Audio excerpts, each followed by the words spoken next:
informasi penyebaran pemahaman dan penerapan pengalaman budaya yang positif yang saya laksanakan untuk memenuhi salah satu tugas saya sebagai CGP Angkatan 10. Di sini saya akan menyampaikan materi penyebaran pemahaman dan penerapan pengalaman budaya positif. Yang pertama, budaya positif. Budaya positif itu merupakan perwujudan dari nilai-nilai atau keyakinan universal yang diterapkan di sekolah. Budaya positif dapat mendorong siswa untuk mampu berpikir, bertindak, dan mencipta sebagai proses memerdekakan dirinya sehingga siswa mampu mandiri dan bertanggung jawab. Konsep inti budaya positif terdiri dari beberapa bagian, yaitu yang pertama adalah perubahan paradigma belajar, yang kedua itu disiplin positif, yang ketiga kebutuhan dasar manusia, keempat motivasi perilaku manusia, 5 posisi kontrol guru, 6 keyakinan kelas, 7 segitiga restitusi. Yang pertama adalah pembelajaran dengan paradigma baru. Pembelajaran dengan paradigma baru itu merupakan pembelajaran yang dirancang berdasarkan prinsip pembelajaran berdiferensiasi sehingga para peserta didik belajar sesuai kebutuhannya berdasarkan tahap perkembangan sesuai teori psikologi modern untuk mewujudkan profil pelajar Pancasila. Untuk profil pelajar Pancasila di sini Bapak Ibu guru sudah mengetahuinya. Yang pertama apa Pak Sunal? Berdasarkan dengan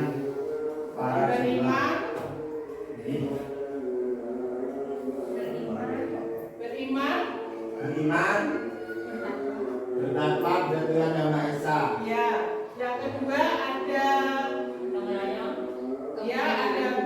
kebinekaan global, kemudian bergotong royong, ada mandiri, kemudian bernalar kritis dan kreatif. Yang kedua adalah disiplin positif.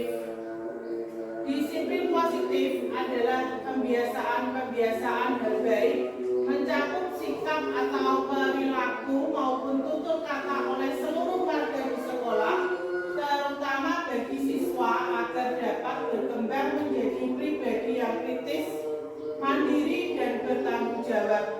Sebagai pendidik, tujuan kita adalah menciptakan peserta didik yang memiliki disiplin diri sehingga mereka berperilaku mengacu kepada nilai-nilai kebajikan universal dan memiliki motivasi dalam diri menuju perubahan ke arah yang lebih baik.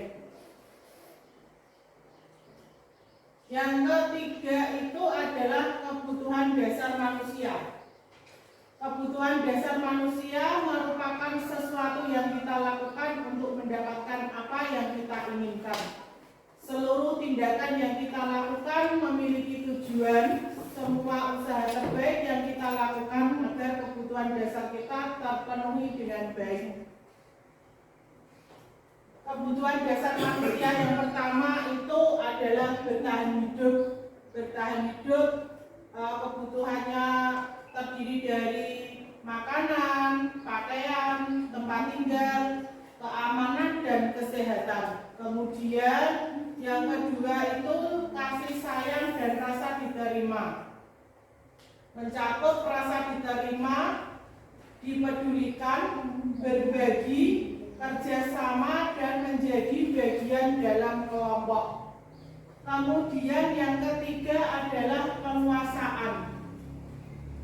Di sini mencakup harga diri, keinginan untuk dianggap, memimpin, berprestasi, diakui, dan didengar. Kemudian yang keempat adalah kebutuhan kebebasan. Itu terdiri dari mandiri, memiliki pilihan, mencoba hal baru, dan mampu mengendalikan dirinya. Kemudian yang kelima adalah kesenangan. Di sini ada kita kebutuhan akan bermain, humor, antusias, dan tertawa. Sebagai manusia kita perlu sekali dengan kesenangan ya Bapak Ibu. Bermain, walaupun kita sebagai tergolong orang tua, tapi kita juga memerlukan bermain. Begitu juga ya tentu juga anak-anak juga memerlukan. Nah, ini adalah 5 kebutuhan dasar manusia yang wajib kita penuhi sebagai anak juga sebagai orang tua. Yang keempat adalah motivasi perilaku manusia. Di sini yang pertama itu adalah hukuman.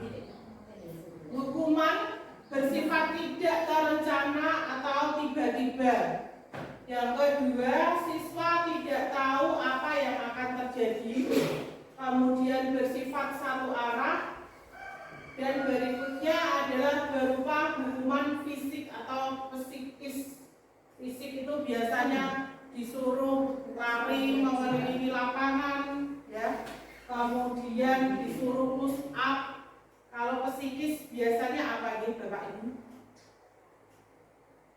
Psikis, hukuman psikis malu ya, merasa seperti tidak sengaja kita permalukan, misalnya ditegur di depan, ditegur di depan teman-temannya sehingga dia memiliki rasa malu terhadap di depan teman-temannya, dia malu ya. Itu termasuk bullying, Bu? Ya, itu termasuk bullying. Termasuk mental anak. Ya, menjatuhkan mental anak. Kemudian yang kedua adalah konsekuensi. Ini terencana atau disepakati sesuai aturan. Yang kedua adalah siswa tetap dibuat tidak nyaman. Kemudian sikap guru selalu memonitor siswa. Ini misalnya, lanjut lagi nanti ada penjelasan. Restitusi itu apa, Bu? Sebentar. Kemudian yang ketiga adalah restitusi, Bu. Proses menciptakan kondisi bagi siswa untuk memperbaiki kesalahan. Proses kolaboratif yang mengajarkan siswa untuk mencari solusi sendiri. Nanti di selanjutnya ada penjelasannya lagi. Kemudian di sini ada 5 posisi kontrol guru. Yang pertama adalah sebagai penghukum. Yang pertama sebagai penghukum. Yang kedua sebagai pembuat rasa bersalah. Yang ketiga kita sebagai teman. Kemudian yang keempat kita sebagai pemantau. Dan yang kelima kita sebagai manajer. Mungkin saya mau bertanya pada Bapak Ibu guru, posisi kontrol apakah yang sudah Bapak Ibu terapkan di sekolah kita, di kelas kita? Sebagai manajer, Bu. Bagus. Bu Siti Nurjana pasti lebih tahu bisa memposisikan dirinya sebagai apa? Ya, sebagai manajer, ya. Di sini ada sebuah kasus, contoh satu ya. Budi terlambat masuk sekolah. Jika kita menjadi guru dan memposisikan kita sebagai penghukum, ya, kita menegur Budi dengan suara tinggi, bahasa tubuh itu mata biasa melotot, dan jari menunjuk-nunjuk kemudian menghardik. Terlambat lagi, pasti terlambat lagi. Selalu datang terlambat. Kapan bisa datang tepat waktu? Nah, Bapak Ibu, kalau kita melakukan menegur anak dengan kata-kata seperti itu, bagaimana perasaan siswa? Ya, bisa kita bayangkan bagaimana perasaan siswa jika kita melakukan hal seperti tersebut. siswa itu akan menjadi marah dan mendendam atau bersifat agresif. Bisa jadi sesudah kembali duduk, siswa tersebut akan mencoret-coret bukunya atau meja tulisnya untuk meluapkan emosinya, karena mau meluapkan kepada kita kan dia tidak berani ya, secara langsung. Kemudian kemungkinan lebih buruknya sepulang sekolah lihat kendaraan bapak ibu guru dicoret pakai paku atau pakai batu. Nah, untuk meluapkan emosinya tadi itu jika kita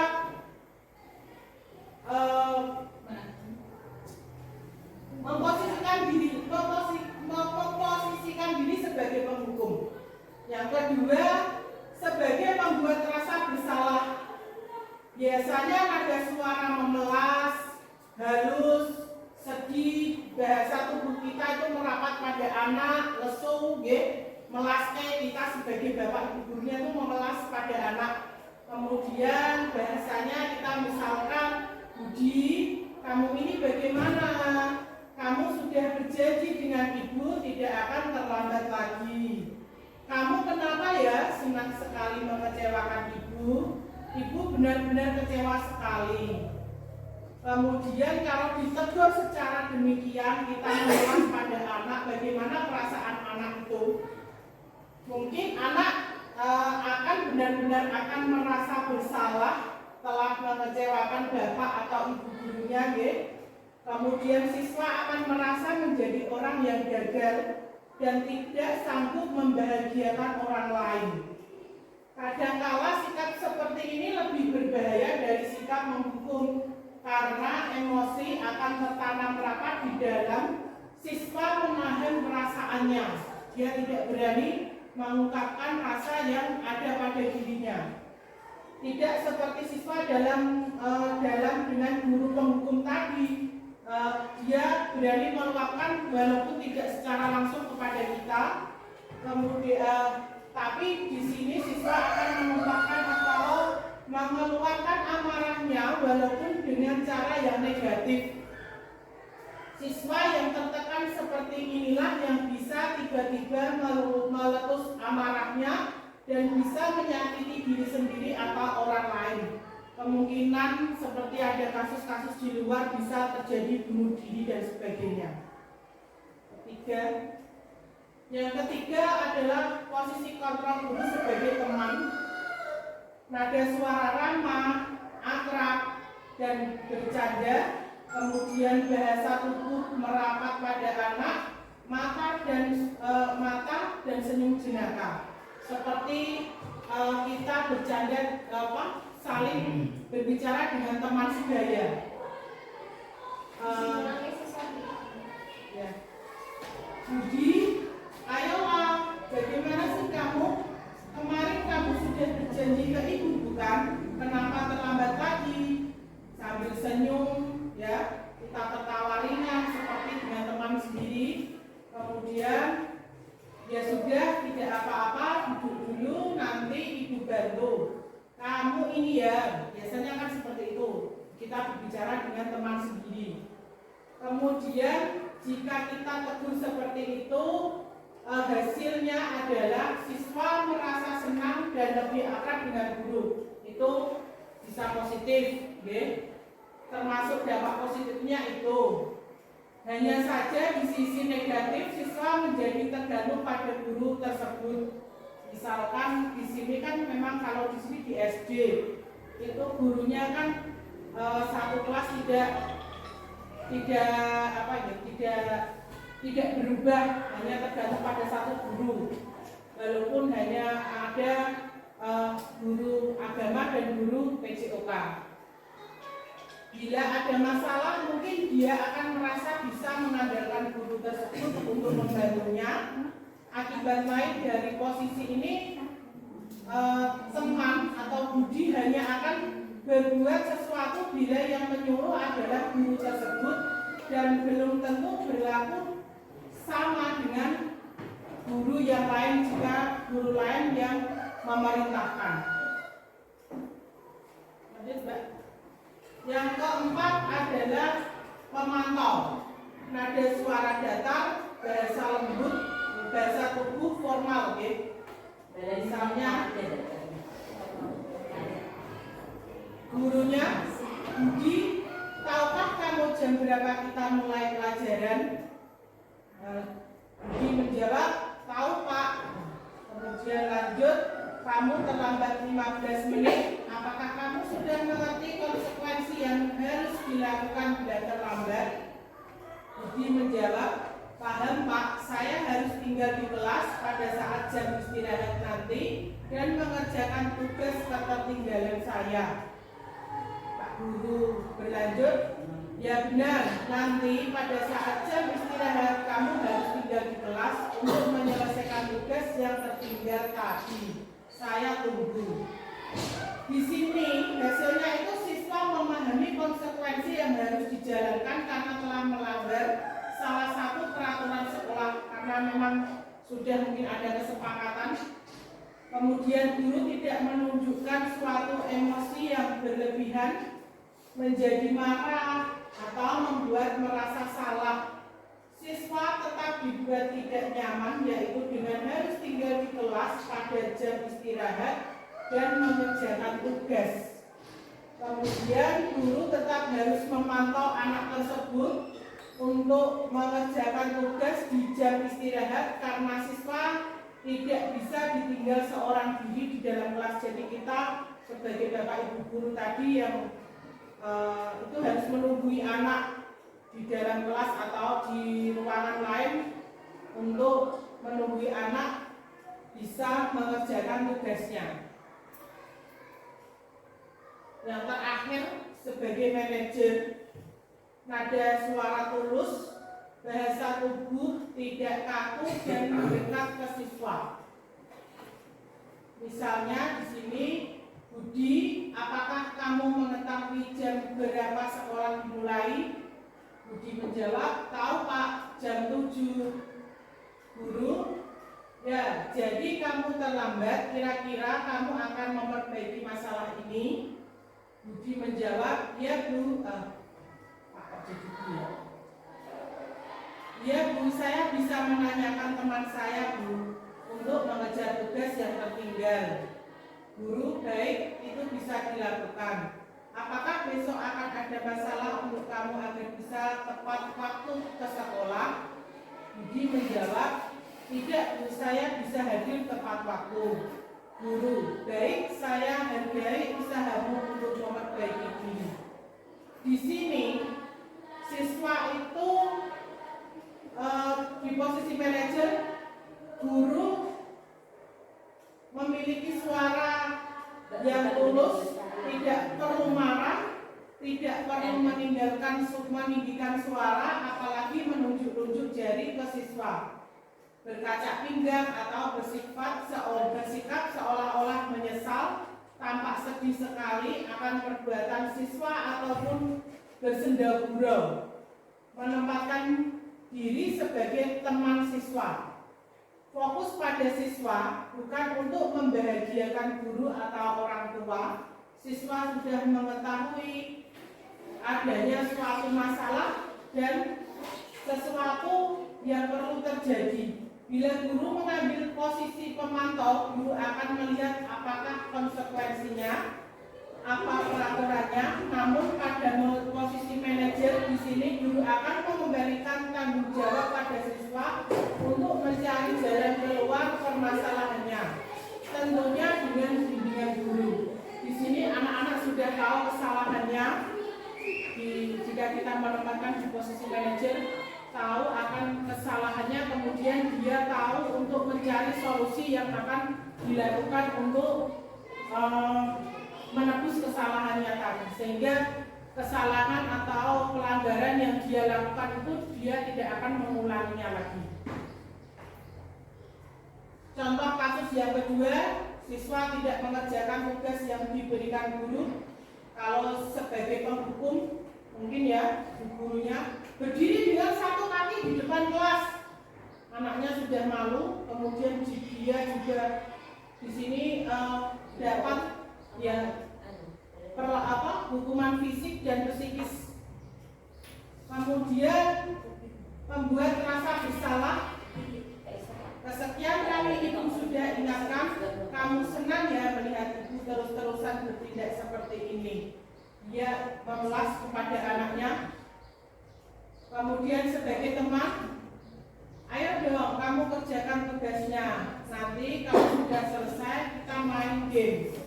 Seperti pembicaraan dengan teman. Sebagai pemantau, kamu sudah melakukan kesalahan dan sudah mengetahui konsekuensinya. Selesaikan dan segera kumpulkan. Kemudian sebagai manajer, apakah kamu tahu kesalahanmu? Keyakinan kelas apa yang kamu langgar? Dan apa yang akan kamu lakukan untuk menyelesaikannya? Kemudian yang keenam adalah keyakinan kelas. Di sini Bapak Ibu tentunya tidak asing dengan keyakinan kelas karena di awal tahun pelajaran Bapak Ibu juga akan melaksanakan keyakinan kelas. Keyakinan kelas adalah kesepakatan kelas yang diyakini bersama guru dan siswa dengan harapan dapat meningkatkan kedisiplinan siswa. Keyakinan kelas berupa pernyataan universal dibuat dalam bentuk positif dan bersifat abstrak. Keyakinan kelas hendaknya tidak terlalu banyak sehingga mudah diingat dan dipahami. Semua warga kelas ikut berkontribusi dalam pembuatan keyakinan kelas lewat kegiatan mengutarakan pendapat. Di sini contoh penerapan keyakinan kelas. Biasanya yang pertama kali kita lakukan adalah memberikan bimbingan kepada anak, peraturan atau keyakinan apa yang nanti kita pilih. Anak itu akan memberikan kontribusinya dengan memberikan suara, memberikan ide apa yang akan menjadi keyakinan kelas. Biasanya kita membagikan kertas ya, kemudian kita tempel di papan tulis dan kita sepakati bersama antara guru dan anak apa saja keyakinan yang akan dibuat nanti yang kita sepakati. Di sini saya memberikan contoh keyakinan kelas 4 tahun 2023-2024, yaitu yang pertama datang tepat waktu, yang kedua hormati guru dan teman, ketiga angkat tangan jika ingin bicara, kemudian keempat dengarkan penjelasan guru, kelima rapikan buku setelah belajar, keenam belajar dengan aktif dan tertib, ketujuh makan minum di luar kelas, kemudian 8 membuang sampah pada tempatnya, 9 bermain di luar, kemudian 10 jujur dalam ujian, dan yang terakhir minta izin sebelum keluar kelas. Yang terakhir adalah segitiga restitusi. Segitiga restitusi adalah suatu proses dialog yang dijalankan guru atau orang tua agar dapat menghasilkan siswa yang mandiri dan bertanggung jawab. Segitiga restitusi membantu siswa memiliki tujuan, disiplin positif, dan memperbaiki dirinya setelah berbuat salah. Restitusi bukan menebus kesalahan, tetapi untuk belajar dari kesalahan.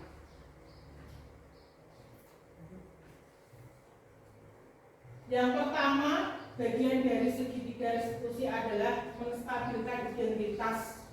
Misalnya kita mengeluarkan membuat kata-kata perbuatan salah itu manusiawi. Tidak ada manusia yang sempurna. Bapak atau ibu juga pernah melakukan kesalahan seperti itu. Terus bapak atau ibu tidak tertarik mencari siapa yang salah, tetapi Bapak atau Ibu ingin mencari solusi dari permasalahan ini. Terus kemudian kamu berhak merasa begitu.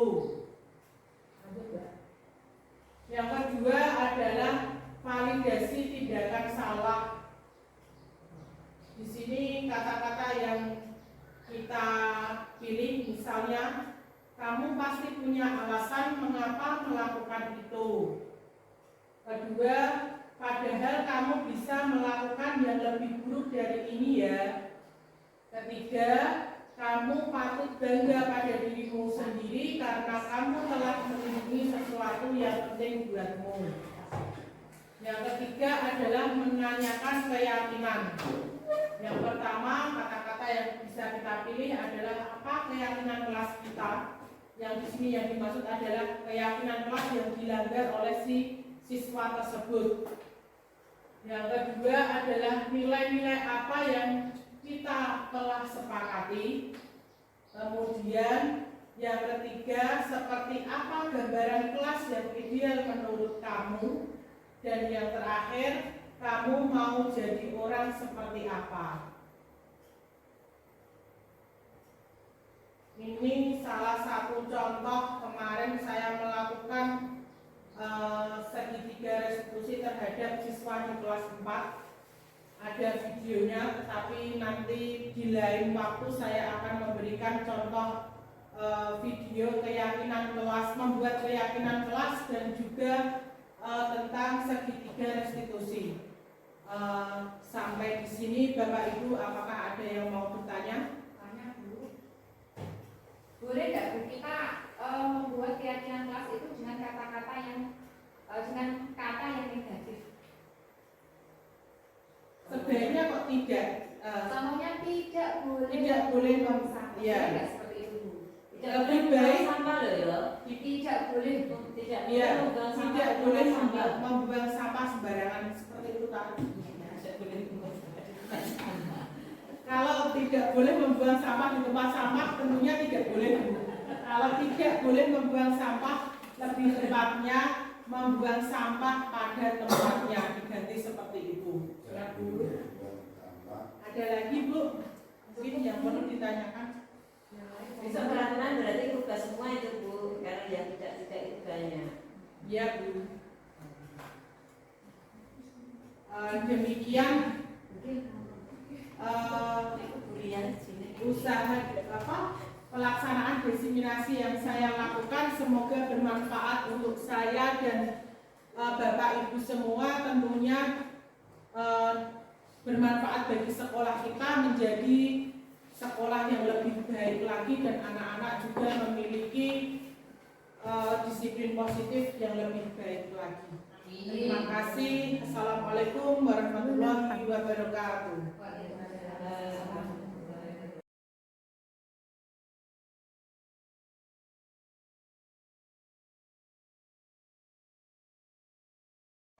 Selamat pagi anak-anak. Pagi Bu. Assalamualaikum warahmatullahi wabarakatuh. Waalaikumsalam warahmatullahi wabarakatuh. Hari ini kita akan membuat keyakinan kelas. Buat apa? Keyakinan kelas. Ya. Apa sih gunanya keyakinan kelas? Ada yang tahu? Keyakinan kelas itu digunakan oleh kita sebagai warga kelas di kelas 4 ini, baik saya dan juga anak-anak, untuk lebih hidup tertib ya, disiplin ya, dan kita menggunakan keyakinan kelas supaya hidup kita lebih teratur ya, dan membiasakan budaya positif ya. Nanti kalian bisa menuliskan ya apa yang ada di pikiran kalian nanti. Kalian bisa menyuarakan apa keinginan yang bisa kita gunakan sebagai keyakinan kelas ya. Jadi satu anak nanti bisa menuliskan satu buah keinginan yang digunakan untuk keyakinan kelas di kelas 4 ini. Mengerti? Nah, setelah ini saya bagikan kertas kecil-kecil yang bisa kalian gunakan untuk menuliskan keyakinan kelas.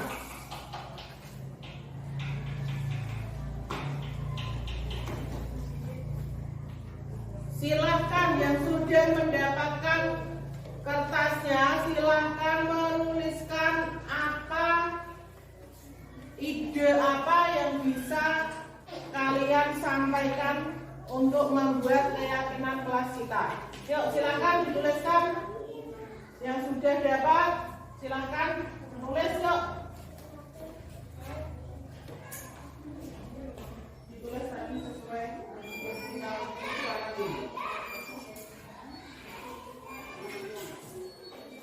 yuk silahkan ditulis.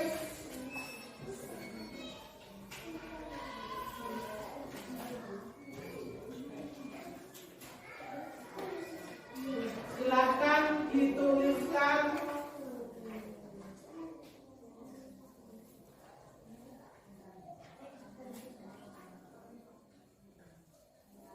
Silahkan dituliskan ide apa yang bisa kalian sumbangkan untuk membuat keyakinan kelas kita ini.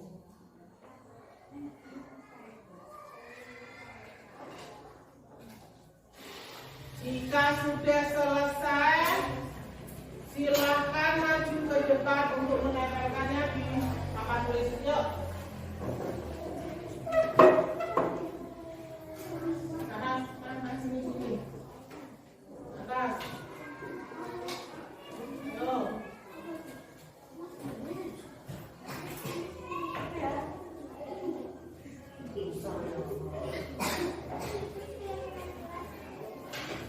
Bawahnya bisa di bawahnya. Bawahnya.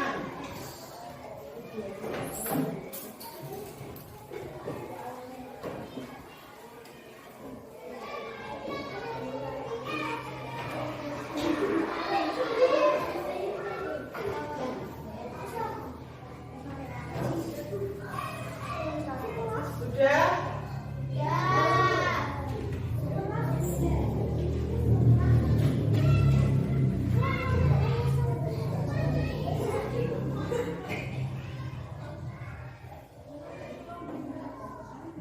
Sudah, saya akan membacakan apa yang menjadi kesepakatan kita.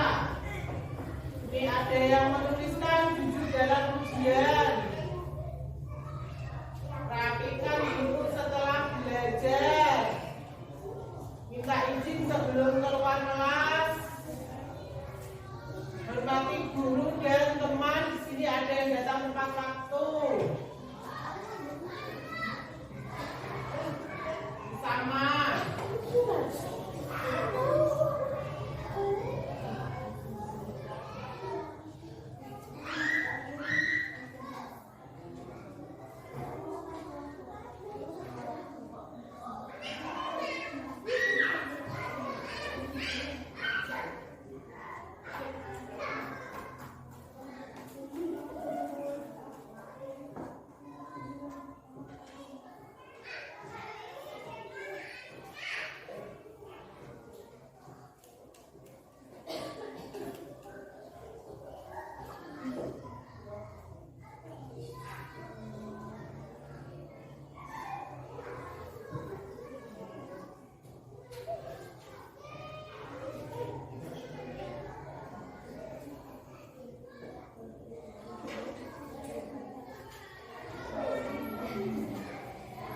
Ya. Kesepakatan kelas yang kita buat yang pertama adalah datang tepat waktu. Ya, datang tepat waktu. Kemudian jujur dalam ujian. Rapikan buku setelah belajar. Minta izin sebelum keluar kelas. Makan minum di luar kelas. Belajar dengan aktif dan tertib, bermain di halaman, membuang sampah pada tempatnya, hormati guru dan teman, belajar dengan aktif, serta yang terakhir adalah mendengarkan penjelasan guru. Apakah semua tadi yang sudah saya bacakan kita sepakati bersama? Bisa. Berarti keyakinan kelas yang sudah kita buat, mari kita laksanakan bersama, baik saya dan juga anak-anak. Setuju? Setuju. Jika sudah setuju, kita sahkan ya keyakinan kelas kita. Cukup sekian. Saat kita membuat keyakinan kelas ini, kita lakukan bersama, maka saya mohon kepada anak-anak semua bisa melaksanakan keyakinan kelas ini dengan penuh tanggung jawab. Oke? Kita cukupkan sekian. Selamat pagi. Assalamualaikum warahmatullahi wabarakatuh.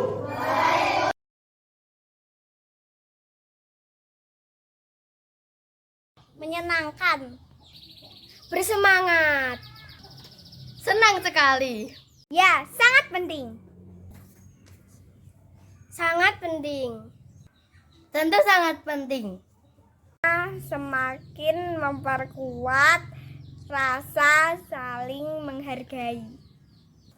Membuat kita semakin disiplin. Karena membuat kita sadar akan tanggung jawab.